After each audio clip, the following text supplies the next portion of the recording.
आज शांति टिके शोबी कहीं एमती कहले आरसीबी अधिनायक खबर जाना पूर्व वीडियो लाइक करूँ सांगन पाक अधिक मात्रा सेयार करूँ आप प्रथम दर पर आम चैनल वीडियो देखता ताले आम चैनल को सब्सक्राइब कर पाखर बेल आइकन ऑन रखुँ जहाँद्वारा आप लेटेस्ट क्रिकेट वीडियो पाइपर तेज चलते डेन कर खबर पर नजर पकेबा।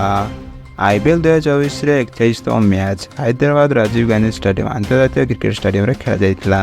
यही मैच रे सनराइज हैदराबाद और रॉयल चैलेंजर्स बेंगलोर मध्य प्रतियोगिता होता। यह सनराइज अष्टम मैच होता बेले रॉयल चैलेंजर्स 9तम मैच थिला। लगातार अनेक पराजय सम्मुखीन होगा पर बेंगलोर यही मैच विजय लाभ करी। यही विजय पर बेंगलोर अधिनायक कहते आज राति शांति शोबे। सनराइज हैदराबाद विपक्ष में 35तम विजय पर से शेष दुईटी मैच आम भल संग्रह करूँ। हैदराबाद 270 अधिक रन संग्रह करें 260 रन स्कोर करूँ। कोलकाता विपक्ष में आम मात्र 1 रन हारी किंतु विजय हासिल जरूरी अटे जहाद्वारा किसी रात्रि दल भल पाइपर। आईपीएल प्रत्येक दल बहुत शक्तिशाली।